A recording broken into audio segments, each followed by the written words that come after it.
Hai guys, ketemu lagi sama aku Rizka Dila. Jadi hari ini ada berita terbaru yaitu Mario Balotelli nggak masuk ke dalam skuad timnas Italia. Sementara itu HPS Pati FC dikabarkan akan pindah home base ke Bekasi. Simak selengkapnya di Cetak Gol Harian berikut ini. Berita pertama, Real Madrid berpotensi kehilangan Benzema di laga El Clasico karena cedera. Masih di Real Madrid ada Dani Ceballos yang menjadi incaran AC Milan dan Inter Milan. Menjelang laga El Clasico, Real Madrid berpotensi bakal kehilangan sang striker yakni Karim Benzema. Alasannya karena bomber Prancis ini mengalami cedera pada laga melawan Mallorca beberapa hari yang lalu. Absennya Benzema ini tentu menjadi kerugian bagi skuad Los Blancos. Alasannya karena mantan bomber Olympique Lyon ini selalu menjadi tumpuan El Real dalam hal mencetak gol. Walaupun begitu, El Real masih punya opsi pemain lainnya seperti Eden Hazard dan Gareth Bale. Selain Benzema, Ferland Mendy dan Rodrigo juga dikabarkan mengalami cedera. Bayern Munchen dikabarkan tengah mempersiapkan kontrak baru kepada Robert Lewandowski. Alasannya karena kontrak Lewandowski sendiri akan berakhir di tahun depan. Akan tetapi kabar ini dibantah oleh sang agen Pini Zahavi. Zahavi menegaskan kalau skuad di Rotterdam belum memberikan kontrak baru kepada sang bomber. Apalagi Zahavi juga menyebut kalau Lewandowski ingin hengkang karena merasa nggak bahagia terkait masa depannya. Masa depan Dani Ceballos di Real Madrid masih menjadi tanda tanya besar. Alasannya karena gelandang asal Spanyol ini kerap dibekap cedera dan jarang mendapatkan menit bermain. Tetapi walaupun begitu, Ceballos disebut masuk ke dalam perburuan dua raksasa Serie A yakni AC Milan dan Inter Milan. Kedua raksasa Italia itu disebut ingin mendatangkannya pada musim panas mendatang. Gak sendirian, Real Betis dan Crystal Palace yang juga dikabarkan berminat untuk merekrut sang gelandang. PSSI memberikan respon terkait permasalahan hutang dengan perusahaan asal Belgia. Berikutnya ada hasil drawing perempat final dari sejumlah kompetisi Eropa mulai dari Liga Champions sampai Conference League.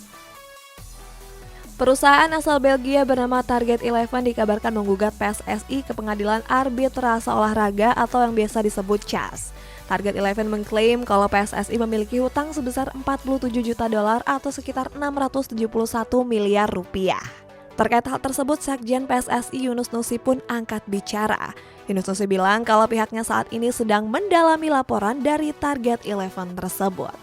Permasalahan ini sendiri terjadi pada tahun 2013 di mana saat itu masih digelar Liga Premier Indonesia.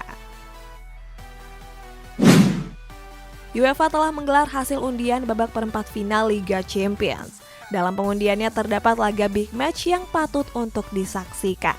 Pertama ada juara bertahan Chelsea yang akan berhadapan dengan Real Madrid.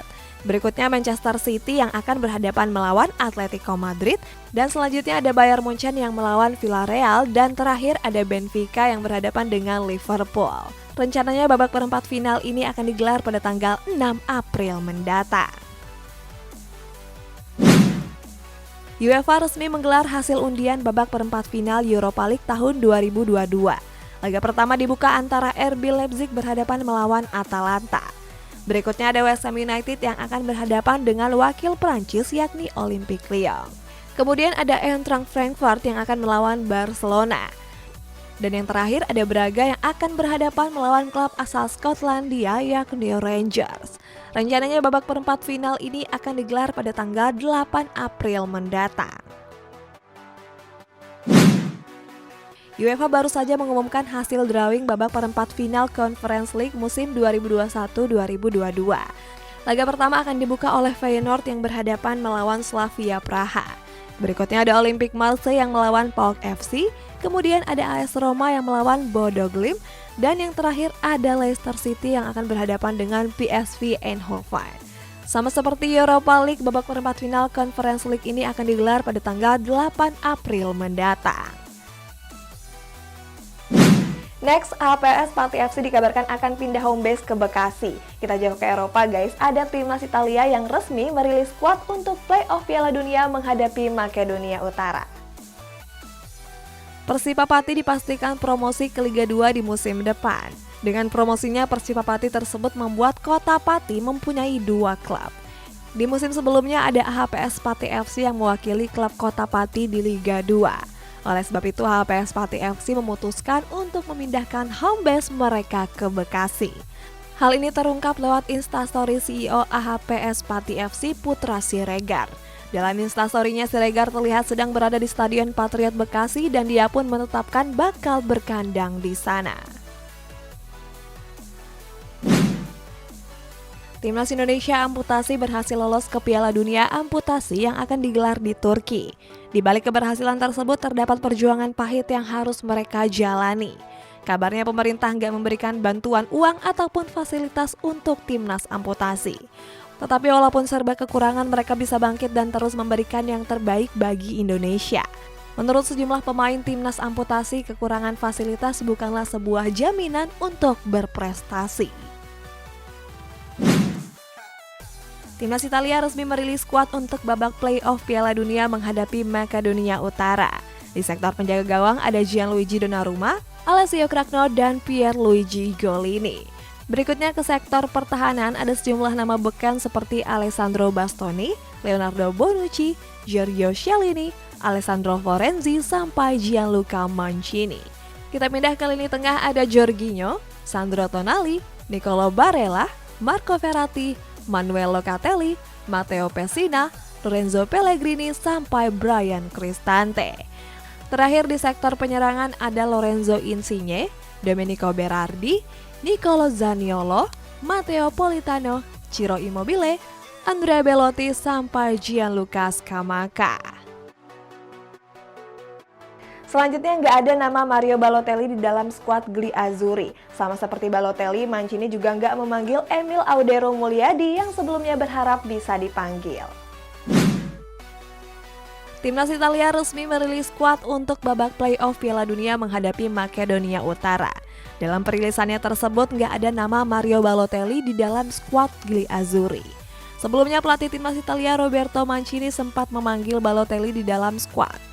Kabarnya Mancini lebih mempercayakan Joao Pedro ketimbang Balotelli. Padahal Balotelli sendiri berharap bisa dipanggil timnas Italia. Hal ini bisa terlihat pada foto profil Instagram pribadinya yang berselebrasi ketika memperkuat timnas Italia. Pelatih timnas Italia Roberto Mancini juga turut nggak memanggil kiper Sampdoria yakni Emil Audero Mulyadi.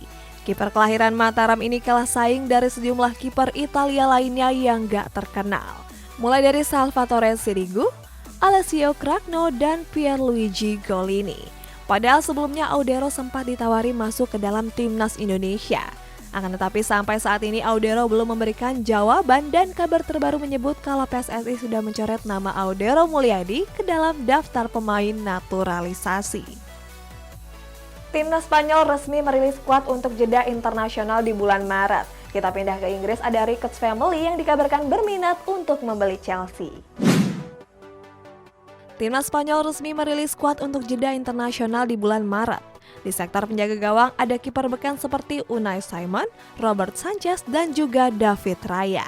Berikutnya di lini pertahanan ada Marcos Alonso, Pau Torres, Eric Garcia, Diogo Llorente, Jordi Alba, Daniel Carvajal, Cesar Azpilicueta, sampai Aymeric Laporte.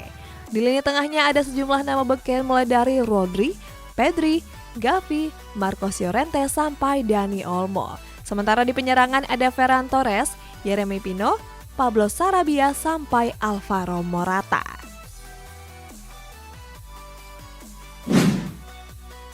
Manchester United dipastikan tersingkir dan gagal lolos ke perempat final Liga Champions. Saat itu The Red Devil berhasil dikalahkan Atletico Madrid di babak 16 besar. Hal ini pun membuat kiper setan merah David De Gea merasa sedih.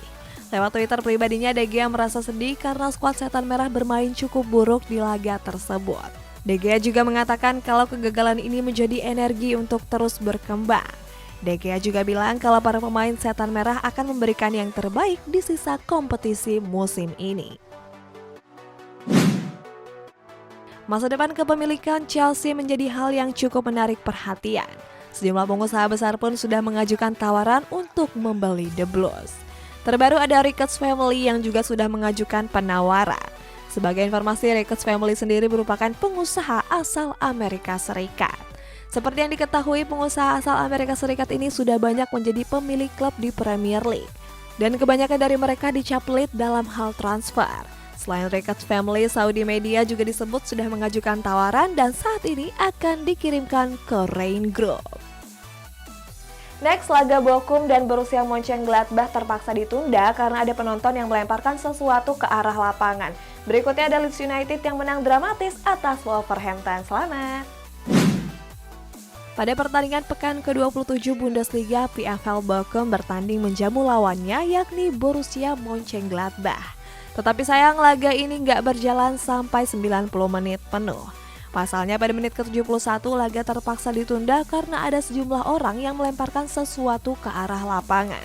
Selain itu mereka juga terlihat memukul hakim garis di pinggir lapangan. Alhasil pihak penyelenggara pun terpaksa menunda laga tersebut sampai batas waktu yang belum ditentukan. Wolverhampton Wanderers tampil menjamu tamunya Leeds United di pekan ke-30 Premier League. Laga ini pun sukses dimenangkan Leeds dengan skor tipis 2-3. Di babak pertama Leeds sejatinya tertinggal 2 gol terlebih dahulu. Beruntung di babak kedua Leeds mampu comeback dengan mencetak 3 gol sekaligus. 3 gol tersebut dicetak oleh Jack Harrison, Rodrigo Moreno, dan gol dramatis Luke Ayling. Kemenangan ini membuat Leeds menjauh dari Everton di posisi 16 klasemen. Dan inilah klasemen sementara Premier League sampai pekan ke-30. Guys, kita bacain komen. Ini kan aku lihat-lihat ya guys, banyak yang komen tentang Maguire. Salah satunya ini dari Sone. Katanya si Cap Maguire kan tampil reguler di tim, pantaslah dipanggil timnas. Guys, aku baru nyadar ternyata kalau misalkan mau dipanggil timnas itu bukan harus hebat, tapi harus tampil reguler. Nah, buat kalian yang komentarnya mau dibacain juga, silahkan di bawah. Sampai jumpa.